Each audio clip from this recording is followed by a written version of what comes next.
Hello, subtitles. There we go. Subtitles there. Hello, Hogan. Hope you're doing well. Hello, my name is Fiona. I use she/her pronouns, and this is Too Long Didn't Read Tabletop RPGs, in which we go through some tabletop RPGs I've caught my eye, either from the bookshelf of doom or from the Google Drive of mystery. Hope you're all doing well, friends. I'm just going to turn down the music ever so slightly for everyone. I don't know if it makes any bit of difference. Quiet. There we go. I hope you're all doing well. Welcome to Thursday. I had to remember what day it was there. Always the way. Yeah, all good so far. Started as a very productive morning. Did a recording already in the bag. Done. Oh god, I feel so productive.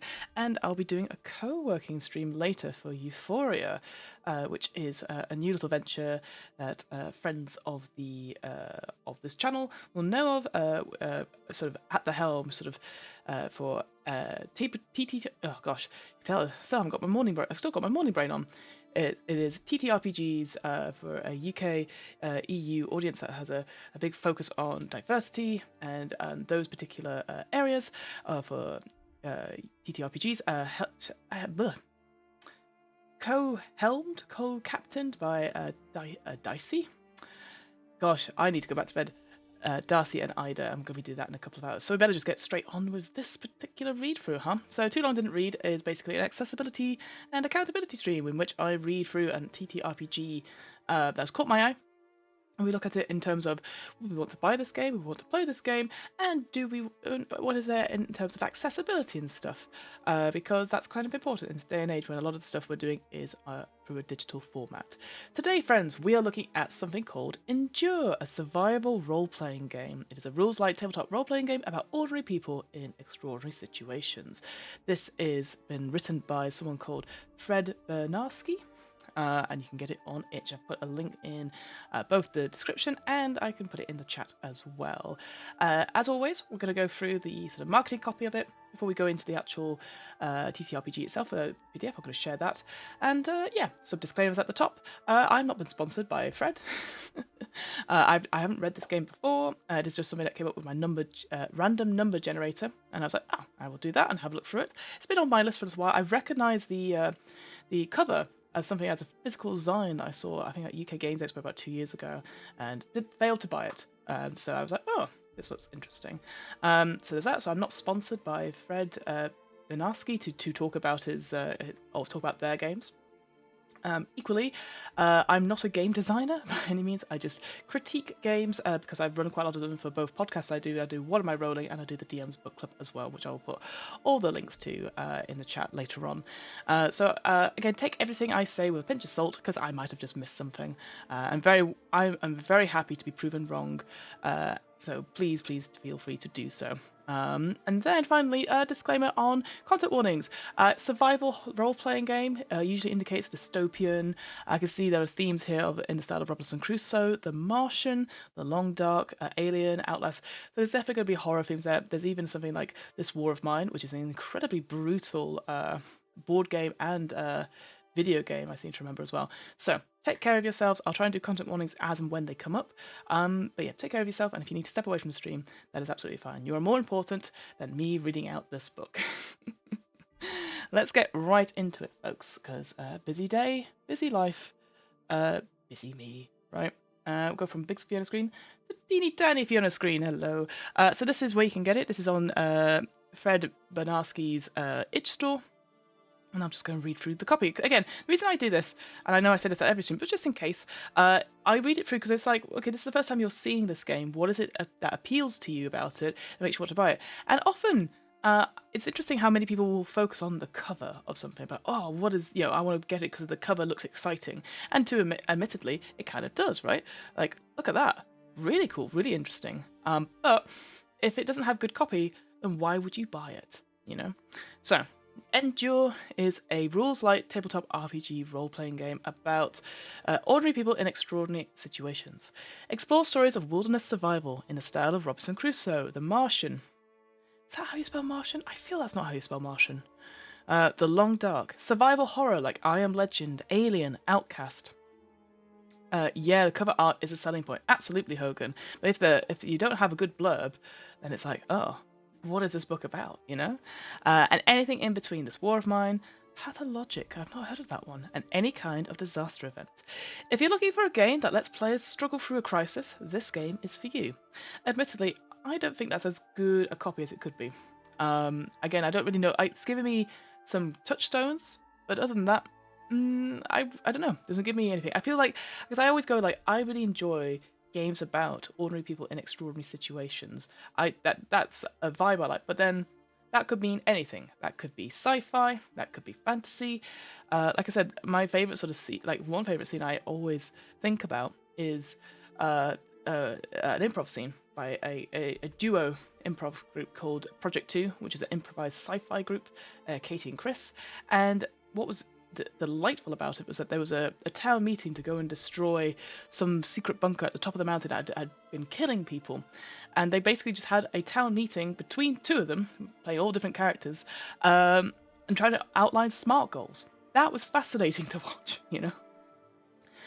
Oh, hello, Super Dylan. Hello. How are you doing, my friend? Glad to have you here. I hope you're doing all right. Hogan says, if I remember right, Stephen King talked about how all his books have purple covers because purple sells with horror for some reason. How interesting. Now that I think about it, quite a lot of the books I can visualize them. The number of Stephen King books I've been reading. Yeah, absolutely. I think the only one that definitely doesn't have that in the certain style I'm thinking of was like was it On Writing? Was it like a semi-autobiographical book? Because that was like a yellowy orange, I seem to remember. Doing well, just listening whilst I hustle away. Well, hustle indeed. I hope you're not hustling too hard, but very much appreciate the lurk and the listening. So this game started life as a hack of Nate Tremere's Tunnel Goons, which I have opened up to have a look at. Look at that, how cute. Tunnel Goons is an analog adventure game for nice people. It's a simple tabletop roleplay game originally included in the Sign the Eternal Caverns of Urk, but I decided to make a standalone version available too. It's a lightweight 2d6 system that can be applied to many different genres and settings, and it's been released under a Creative Commons 4.0 license, international license. Oh, so maybe we'll check that out at some point. But yeah, so that's the sort of system that it is based on, and this is a hack of that. Yes, I have On Writing. I was thinking it was white, but now I have to go check. Oh, well, I don't. Hopefully, I'm not actually due about On Writing. Yeah, I think because that is not. Because I thought that was like a Stephen King like fictional novel, and then when I read it, I was like, this feels like very real, and of course, it was. I bolted on the idea for an endurance mechanic, and then it got a little out of hand. The end result centers around a simple 2d6 risk roll system, no HP to save your skin, streamlined resource management, and player cunning. Oh, what? What? Player cunning? I guess because we're so used to like The Last of Us and any sort of zombie kind of film, so we are relying on players being smart, maybe. The system's focus is its endurance economy. Endurance helps characters succeed and keeps them going, but is always depleting.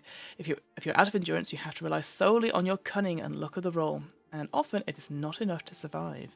You'll need time and resources to recover endurance, so the game ebbs and flows between tense action and quiet downtime. I have a great time writing this game and over-designing the looks of it. I hope you have as much fun if you play it. Interesting. This is name your own price as well, I would say. Obviously, if you're going to get a print copy, they'll cost a little bit more. Get it from Exalted Funeral in the US or the Medicine Arts Council. Medicine Arts Council did Troika, which we looked at a little while ago as well. So, yes, let's get straight into it then. I think like this, again, I feel that this should have been up higher here. So like explore stories of wilderness survival horror, and anything in between. If you like stuff like, and I give 3 examples, like The Martian, Alien, This War of Mine, then this game is for you. You know, I feel like having it all in here, having 3 examples for each of them, that's quite a lot of stuff. But a nice way to put out the game mechanics and what we're looking for, this sort of USP. It's always quite nice to have the USP stand out here. Righty, right. Let's get straight into it. I'm going to get rid of Chrome. Goodbye, Chrome, forever. And hello, endure. So this is a 16-page PDF, so it's quite short. And as I predicted, there's no alt text, unfortunately, but look at the design of this cover. I am a big fan of books that have a sense that they are like a prop in the world, that they have that sort of vibe. That's it. Not only does it have, and you can have stuff like, like Morkborg's a big example, right? It's like doom, metal, heavy, everything else, that sort of thing, right? But it's not a book in the world of Morkborg, right? It's more of an art book slash, light on mechanics, heavy on everything else. That sort of like vibes. Here we have a book which easily could be like used as a prop, or wouldn't break the immersion of the world if you were playing it in real life, I think. And so I think that's always something I enjoy about people that go the extra length to like design a book that is immersive in itself, if you see what I mean. So we have, it says endure. It's almost like a scratched into like a concrete sort of vibe to it. And then a survival role-playing game. It's very tattered, it's very sort of weathered and stuff like that, as if, it's gone through something, which again gets that vibes out. Then we have the credits here. An image, like an old-fashioned like black and white photo. I assume it's a black and white photo of like a real one that's been sort of weathered in a way. No alt text, unfortunately. That's okay, I understand. And we go through principles. So, principles of the game itself. We've got wrong place, wrong time. This is a game, you know what, I should zoom in a little bit so people can actually read it. There we go, much better, yeah? Whoop, too big. I tried. So, this is a game about surviving in harsh situations, both mundane, so in brackets war, natural or man-made disasters, and fantastical, zombie apocalypse, space castaways, nature.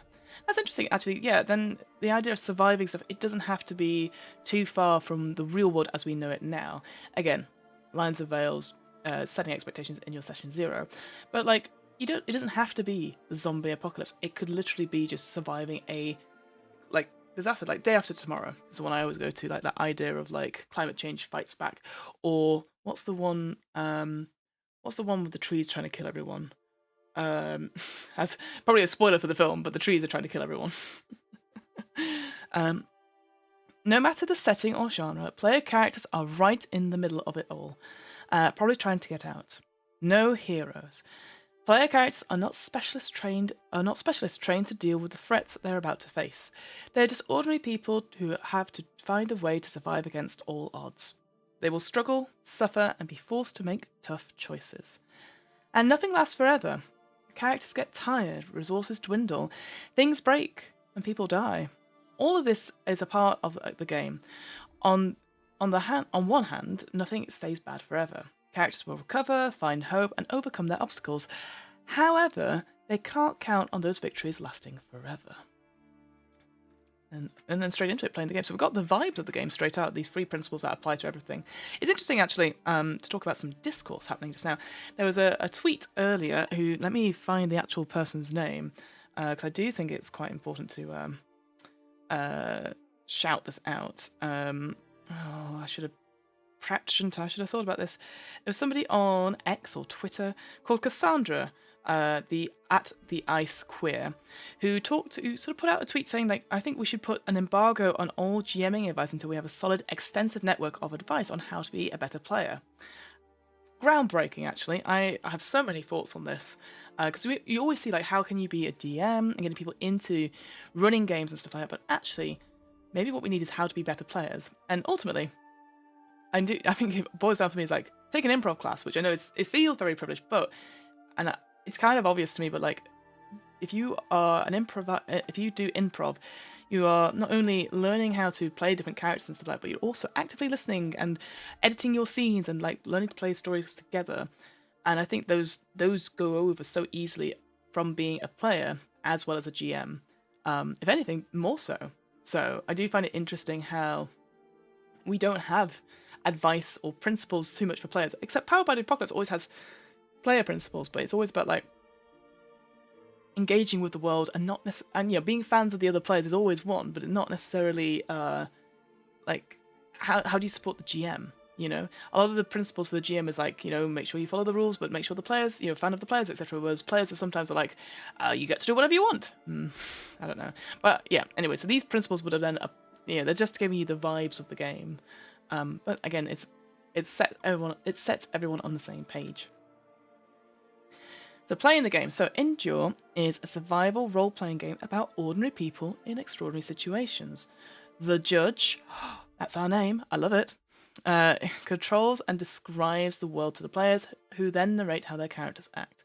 I must say, I love this sort of, what's it called? It's like a printed label. It's what I get my label machine out to print. I love this sort of text. I think that's really cool. It's a shame, though, it's not exactly. You can see this is a different image to this image here. It's a little bit pixelated for some reason, which is a shame. And also, I'm guessing this is. It's actually. Oh god, that's cut. Oh, as a result, these images. That image there, you can't read it because it's not screen readable. But these images, this heading is. So that is a shame. That is a real shame because I think that's kind of important to have. Every heading should be readable. The risk roll. So this is the main mechanic. We're already on page 4, and it's the risk and the mechanics being taken. Excellent. So when you're attempting something risky, decide how many points, if any, of endurance you want to spend. Roll 2d6 and add the spent endurance and a point for each relevant item. If the total is equal or greater than the difficulty score, the action goes your way. Otherwise, the judge decides the outcome.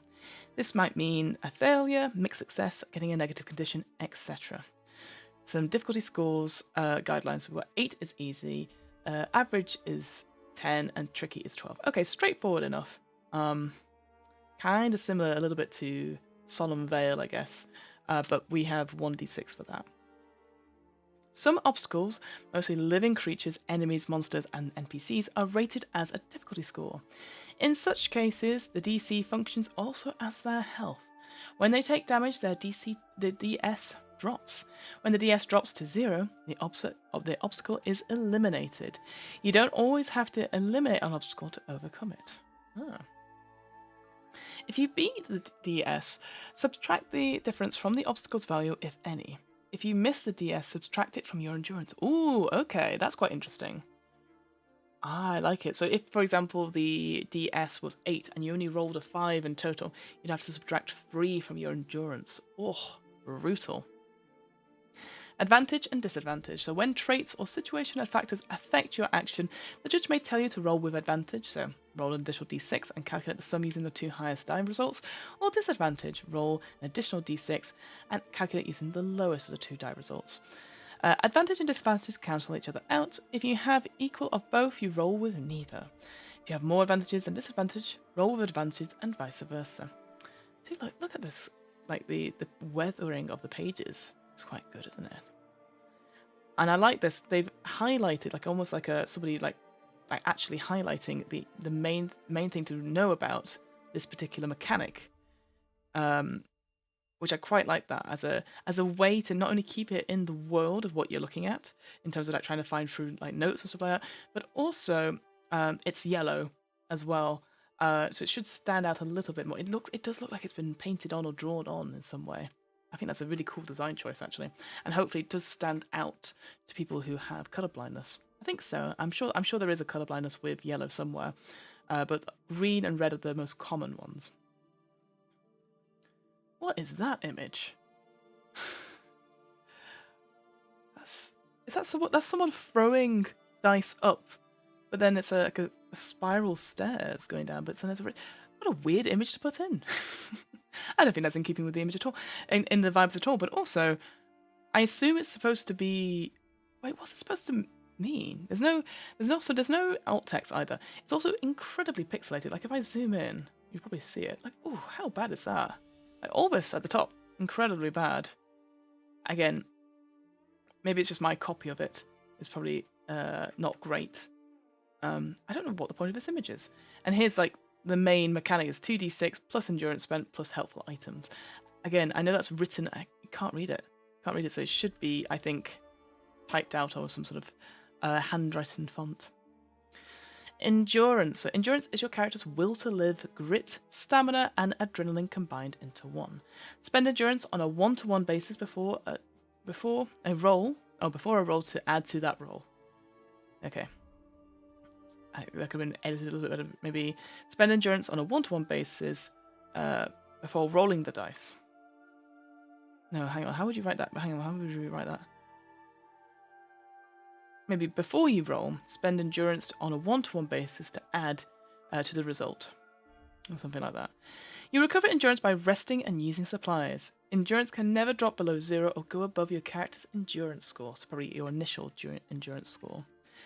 Inventory. So your inventory score is how many items you can carry comfortably.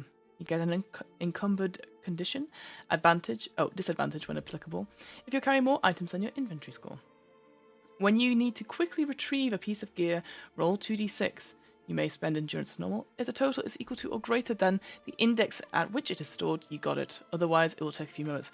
That is something from Troika. That you'd have like a list, like say 12 slots, and then you can put the you could put them at, you could basically it's just where you put them in terms of packing. So I love the idea. You roll 2d6 and you're like, oh god, the sword is at a 5. You roll 2d6, like, oh man, I got 2 2s, that's a 4. So you have to scrabble around to do it. That image is kind of hard to understand. Yeah, it really is. I guess it's trying to show you like, oh, you do 2d6, but like, why are you doing it over a stairwell? Because if you drop them, well, first of all, you're throwing the dice up into the air, right? You're gonna catch it, then it's gonna be like cocked on your hand, or like you're not gonna get like a. It's not like flicking a coin and putting it on your hand. So presumably you're throwing it up in the air and then you're just gonna let them go to the ground. That's several flights down. Oh dear, oh dear. Actually, maybe I'll keep it up like this, it makes it sense. So traits. So each character has a number of permanent traits which describe who the character is and temporary conditions that describe how the character is doing right now. So wounds, status effects, etc. Traits are used when deciding advantage and disadvantage, and the judge has final say over which traits affect the action. The judge assigns conditions during the game. This usually happens as a result of a failed roll and follows the narrative. If you get stabbed, you're bleeding. If you're exposed to the elements for too long, you are freezing or getting heat stroke, etc. Right, so that's quite good. So that it's not like a plus or a -1. It's just advantage and disadvantage. It keeps it simple. Yeah, that's not how to roll dice, and I don't understand the background. Yeah, me neither. Me neither, friend. Teamwork.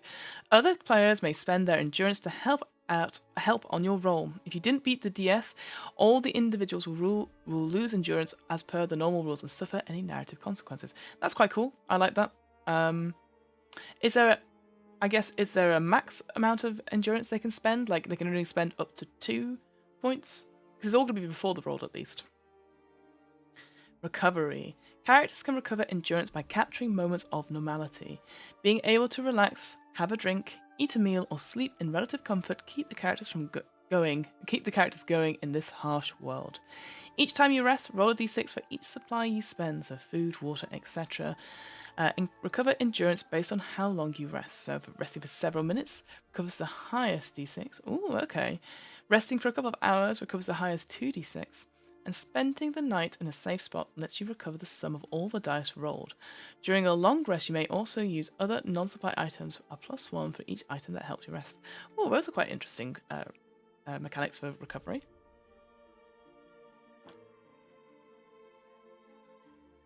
I guess that makes you think about, like, would you spend all your resources, if you know you've got a couple of minutes before you have to move on to the next scene, are you going to do, alright, I'm going to do, like, 3 resources to hopefully get 1, like 6 perhaps, rather than like, yeah, I guess it's the risk and that sort of thing, isn't it? So that's quite cool. I like that. Death. Your character can die at any moment. An unfortunate fall, a random gunshot, or even untreated sickness is all it takes to snuff out your character's life. The judge will tell you if an action you're attempting has deadly consequences. If you fail such an action, roll for your life. It is a normal risk roll on which you can and should spend your endurance. Success means you get to see another day, but will probably suffer a wound or some other negative effect. At the end of a game session, so this is for the advancement, choose and raise either your character's endurance or inventory score by 1.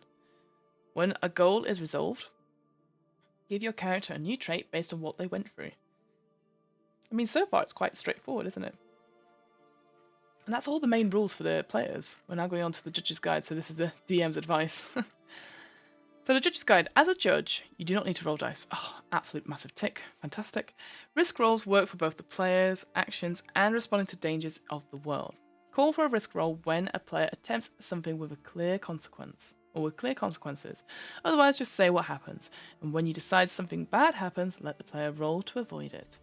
Risk rolls can be called to either resolve a whole scene or just a single action. There is a balance between the two. More frequent and granular rolls create more pressure on the players and are great in tense situations such as combat and chase, etc. But on the other hand, when the characters are in relative safety, you can reinforce that feeling by calling for rolls less often and letting a single roll resolve a whole scene. Be fair in when and how often you call for rolls. That's a good bit of advice in general, really. Like, I do find, like, I think I've said this before in another stream, is that I do think since Baldur's Gate 3, a lot more people are asking for rolls to do stuff, like to open boxes and check for traps, which I totally get, but it's not a video game. And it's so boring. Like, I remember, it's a little while ago now, it was a couple months ago, one of the players was like, okay, I want to search this room. And I was like, well, and they were like, well, I want to search this corner, so-and-so will search this corner, and the third person searches that corner. We can all search at the same time. And I was there going like, I'm not making you roll individual searching goals, because that was the other thing. They kept rolling natural 20s as well. And I don't think there's anything more depressing than rolling a natural 20 and then going, there's nothing here. It's a pressure then to be like, give you something, whether it's a magical item or a piece of history, etc. So I was like, one of you's going to roll, we're going to have advantage, and that is it. And we're going to do one roll for everything. So otherwise you're just wasting time. And people, that's one of my pet hates, is people asking for rolls rather than asking you questions. Because like I just feel like people like looking for this, oh, can I make a perception check? Can I do this? For me, it breaks the game. It breaks the immersion. I'm very happy people go, oh, what do I see? Can I get there quietly? That's it. Can I stealth there? That's the only exception I have is stealth, because that's easy enough. But I just feel like people asking for roles, because all they're doing is looking at the character sheet going, oh, well, I'm very good at these, and these, rather than just naturally being curious about the world and asking questions, and then leaving it up to the GM to go, oh, you don't need to roll for that. I can give you that, that's fine. It's working with them. But equally, one thing, again, the one thing I absolutely despise is people rolling, I've rolled a performance check, it's 30. You go, well, I didn't ask you to do that. So yeah, I don't engage with that kind of player talk. I just feel that's not collaborative, that's not creative, and you just like, I'm just gonna roll, like, because you could roll and fudge your dice and be like, oh, I got a natural 20 after 5 minutes of rolling, Roll a d6 when you want to let fate decide something that the players don't have a clear influence on. So NPC attitude, weather, how many zombies are out there, does the explosion collapse the building, etc. Whoa, again, another really pixelated image there. Interpret the outcome. Higher is good and low is bad. Use it when it would be interesting not to be in control. Or when you don't want to be responsible for the answer. I don't know about that last line. That feels a bit... When you don't want to be responsible for the action... Like, I know that's something I do with Alien. I get the players to roll their own fate, for example. But I feel like it's more interesting not to be in control rather than responsibility. I think everyone's responsible for the story.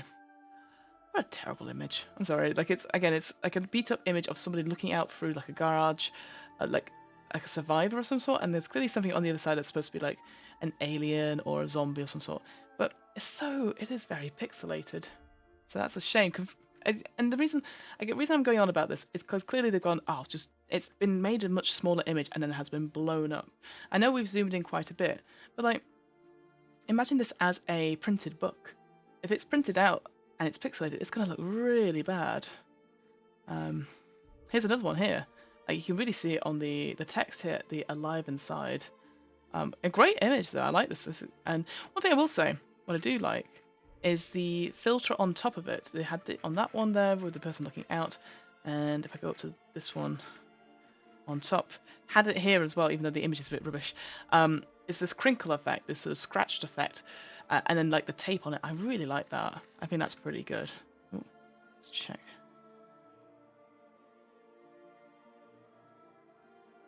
Okay. Okay. Crisis creation. The game takes place during a crisis, a time and place where things really went to shit. The characters are fighting against an inhospitable environment, dealing with threats while struggling to reach a goal that will turn their tide. It is up to each group to decide what kind of crisis the game will be about. Oh, that's cool. So having like a collaborative bit at the beginning. But again, look at this image here, rather than having it as a readable text thing. The main setting element of the game and the backdrop for the character's struggles is the environment. The environment can be a physical location like a jungle, a secluded hotel or derelict ship, or something more abstract like war or robot uprising. Choose a single environment. Oh, so we've got some example environments here in a little box so that it stands out. So we have alien planet, private island, jungle, dimensional rift, the frozen north, metro. Oh, metro could be quite fun. Zombie apocalypse, a classic, war, wasteland, the backwoods, totalitarian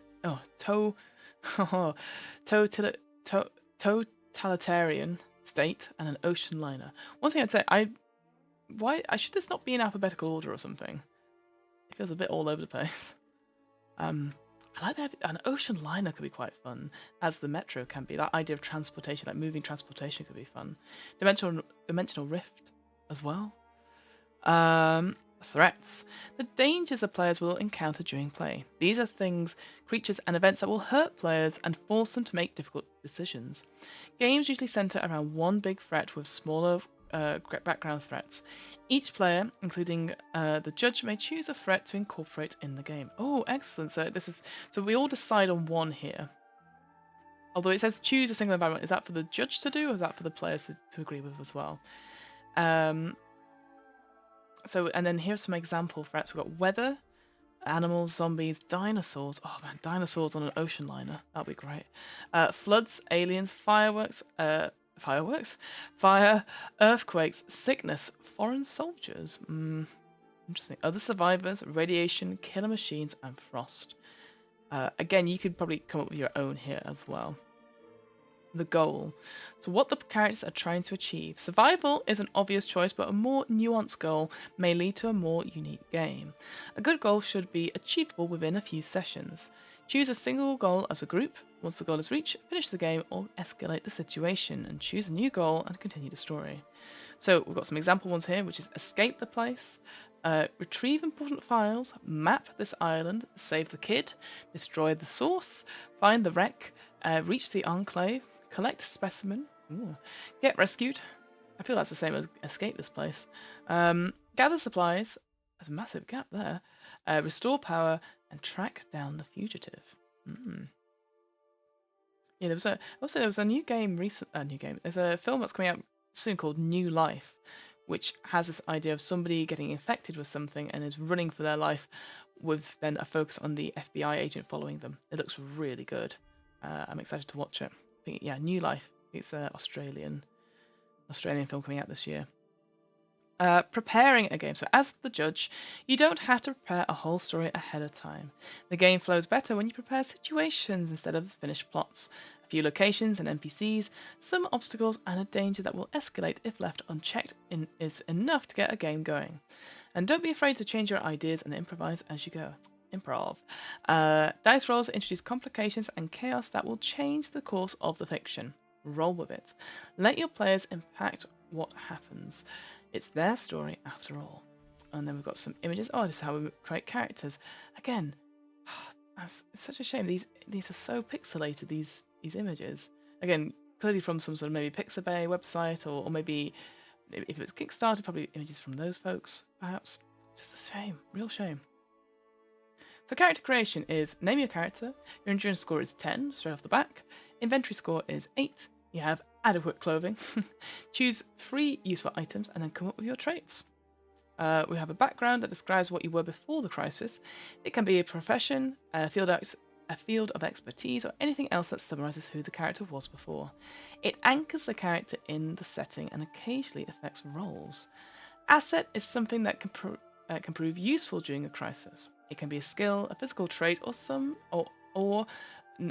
other noticeable feature the character has. Asset can grant the character an advantage. trouble. Make your life more complicated. It can be a physical weakness, a personal trait, or other complication. Trouble can cause the character to roll with disadvantage. Nice, so then those are the 3 traits you come up with. Write it all down on a paper sheet. You don't need a special character sheet, any paper will do. Just make sure you leave space to track your endurance and number your inventory slots. I think that's fair, because I guess it's just a quick checking of stuff. But again, like the inventory slots, I think it's always good to come up with a character sheet so that people have it to hand, so they're more likely to use the game. You know what I mean? Like, I think there's no problem in having one. It doesn't have to be too complicated or too pretty or something like that. Especially, I think, online. If you have like a way to have a character sheet online that people can see, that'll be pretty good. Then we have player advice in the last couple of pages. So the player advice. Oh, God, sorry, I just found a long hair on my chair. Your character is not a hero. They're just an everyday person caught in a bad situation, not prepared for the dangers they are about to face. Creative problem solving and cunning will get you further than relying on any bonuses your trait or items provide. Don't stress about creating the best character. Make a character that fits the setting and will be interesting to play. Combat is ugly, chaotic, and can turn deadly really fast. It's much safer to try and sneak, run, or talk your way out of it. If you resort to violence, be prepared for scrapes, bruises, wounds, and a whole plethora of other negative conditions. Such traits give disadvantage on most rolls and get removed only when it makes sense in the narrative. So, wounds heal, sickness is medicated, thirst is quenched, etc. This usually happens when your character rests or is in between adventures. Think about your resources. Look for creative uses for the items and traits that you have to get a bonus to a roll. And don't be afraid to spend endurance. It can be recovered quite easily. It's much better to risk it on a roll than accept a condition that you will need to find a way to get rid of. Food and water are always worth having. And again, an image here. It is pixelated, but then they've got text on it. So personal goals. Players may choose a personal goal for their character at any point before or during the game. A character can only have one such goal over their career. It should be something important and independent of the group's goal. When a character resolves their personal goal, they gain a new trait. Again, I like that. That's a nice way of putting it up. It's just a shame that that's the way they've... Again, I'm very fan of having stuff as like in boxes, as and showing it. So that's what it's demonstrating here. But it's a shame it's on a pixelated background. Like here as well. Look at that. That's so pixelated. Gear and equipment, again, that's a part of the image. So items help you survive. What items are available to the characters depends on the setting the crisis takes place in. Preparing a list of sample items for the game is a good idea. Most items take one inventory slot. Some bulkier items may take more, and small items take less. You can fit a couple of items into a single slot. So a little bit like Free League has this thing about 2 small items for one normal sized item, and then 2 slots for big heavy weapons. Follow common sense. If that fails, the judge has final say. I like that. If your common sense fails. Unless noted otherwise, each item adds a +1 bonus to actions associated with it as long as the character knows how to use it. So traits are a good indicator, i.e. only a trained locksmith or a burglar would know how to use lockpicks. Oh, okay. The bonus only applies if it is clear that the item would be beneficial. Scavenging. When you take time to search the area for resources, describe how you do it and make a risk roll. If you beat the DS, spend the difference as you like on the options below. Ooh, okay. So you spend a point so it doesn't take a long time. Spend a point to avoid running into trouble. Spend a point to find something useful, which is the judge's choice, or spend 3 to find an item of your choice within reason. Oh, I like that. I like giving people options, so I don't have to come up with everything. So you're like, oh, I got the natural 20, so to speak. I'm like, there's nothing here. You're like, oh, I've got, I don't know, a 15, and the DC was 10. I'm going to spend 3 items to find 3 points to find X, and then it doesn't take a long time, and it avoids running into trouble. Like, done. it would be nice, again, because it says point, point, point, and then it says spend free to find an item. So 3 points. Just put 3 points there. And then we've got a table, it looks like, coming up. 66 useful items, but again, that is not screen readable.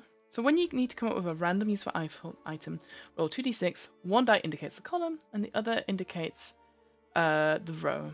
Use the table or make a new one that fits your game. So what we've got a mixture of wire, d6 feet, energy bars, d6. Nice. Oh, items can have additional rules. See below for examples. Okay, what we got? I'll read through a few of these. Backpack, any container that you can comfortably keep on your person. Backpacks, and by extent any item they hold, can be easily removed before a roll to avoid disadvantage from carrying too many items. Items inside a backpack require a few moments to retrieve, so you can't roll to get them quickly. Meal rations. It's a prepared meal. Contains all the food and water you need for one day. Takes 1 inventory slot and recovers 2d6 endurance when consumed during rest. So that's pretty good. And supplies. Anything that can be consumed or otherwise used up. Food, drink, ammo, gas, oxygen, etc. Often you can only fit a couple of units of supplies into a single inventory slot. Track them individually or with a usage die mechanic if this type of item is not scarce. What? What's that? I guess, again, presumably that's for something else. And they've got some acknowledgements. Endurance came into existence during the 2019 Goon Jam as a hack of Nate Tremee's Goon Tunnel Goons that got a little out of hand. A special thanks to the Exalted Funeral Discord community for keeping me going, and Annalise, who reminded me of an old idea for a survival RPG, Gathering Dusk, on my forgotten blog. So all the images, okay, fair enough. All the images are from Unsplash and New Old Stock, was recklessly mashed together, manipulated, and laid out in this booklet. Without the work of those artists, the game will not be the same. I mean, that's fair. At least there's a credit to them. But oh, look at that pixelated.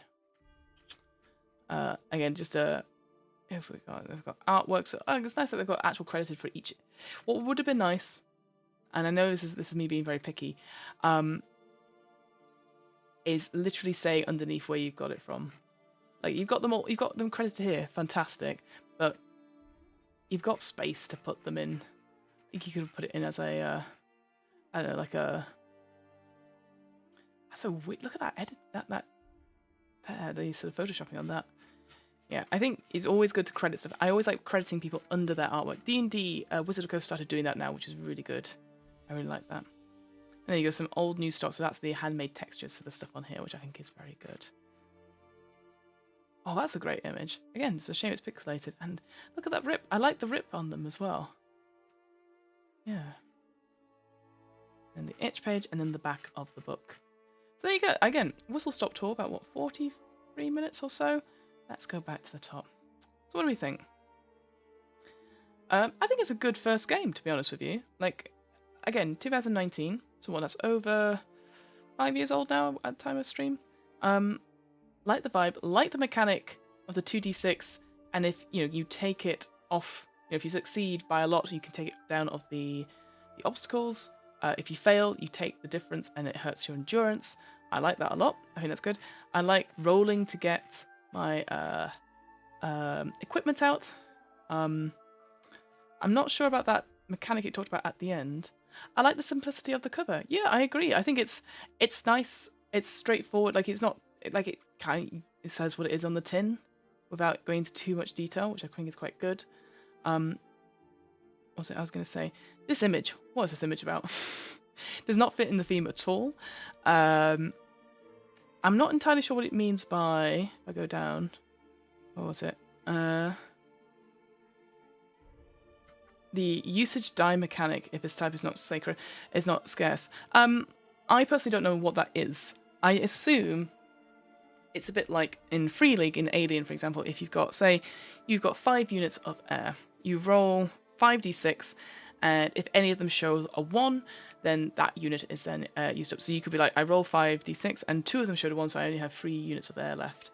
I assume that's what it's referring to, but it would be nice if it actually just explained that, because this might be someone's first game. I think my big criticism And I think I just think it's unfortunate. It's that something where you learn by it. Is that the images are pixelated. There's no alt text for them. Was there another image that had a car in it? There was. Let me go back up. There was one. There's one here with the lady sort of looking out in terms of character creation. It would be nice to be like, are these images like, what are they? What are they trying to show? Here's the one I think you're talking about, Hogan.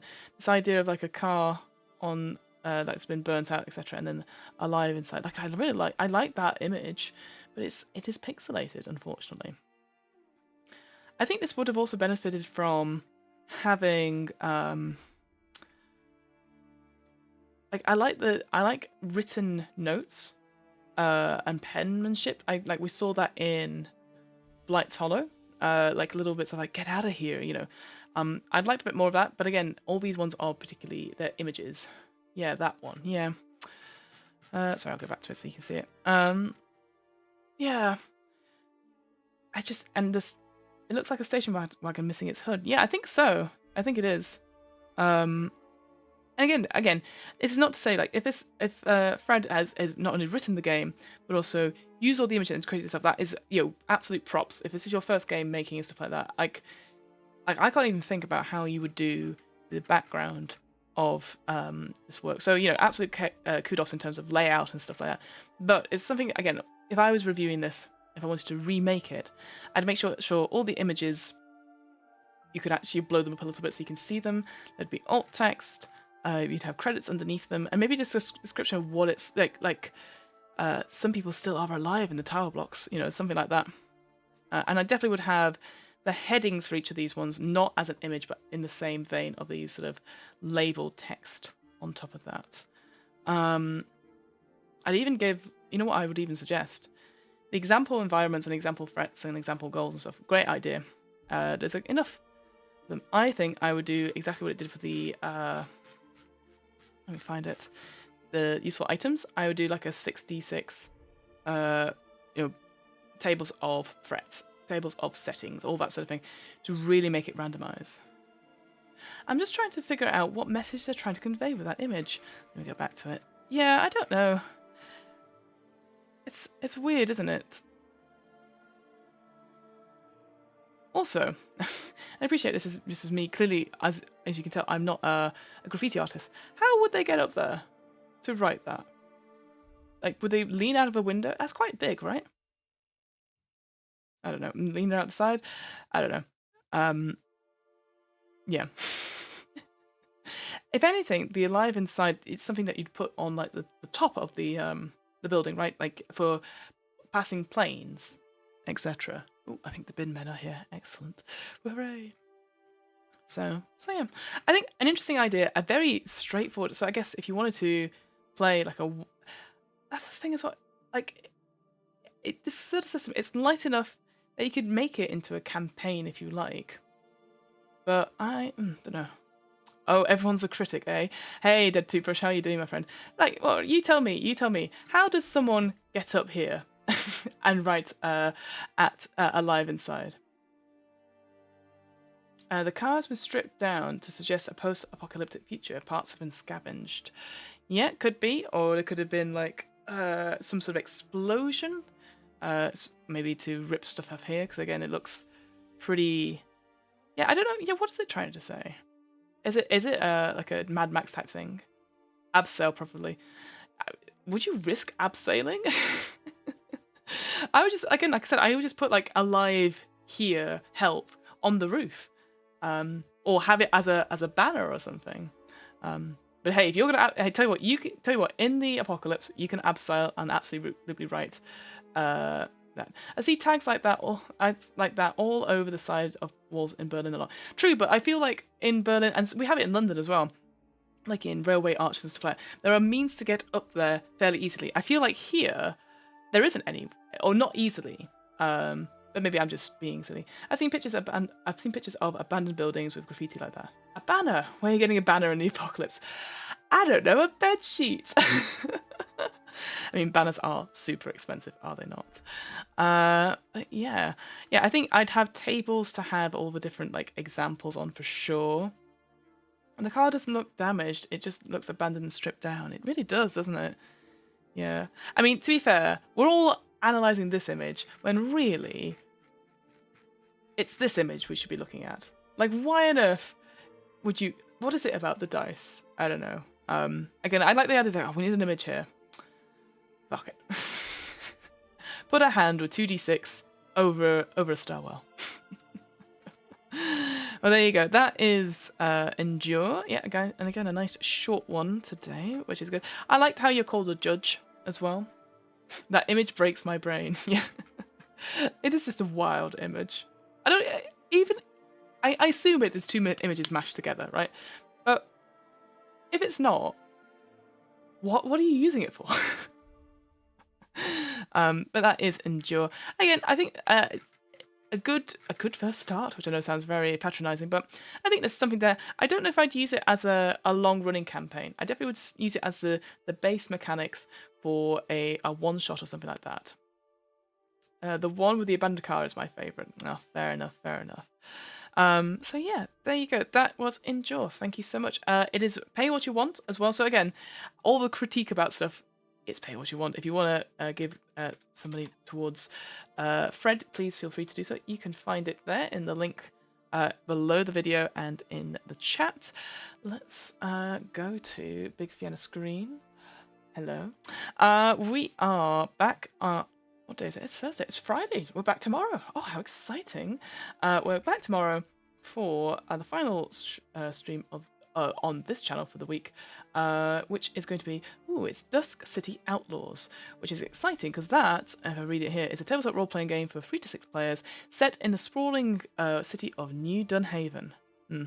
What's so special about it? Well, in this game, you take on the role of criminals on the wrong side of the law, collectively known as the right kind of people, who to those who run in the outlaw circles. These criminals come together to form a crew, take on a job, a criminal enterprise brokered to them by a third party. So you're not playing good people. You're basically doing some sort of fantasy version, I think, of Blades in the Dark. So that'll be fun to look at. So that's going to be tomorrow from 5 p.m. BST. 11 a.m. Central.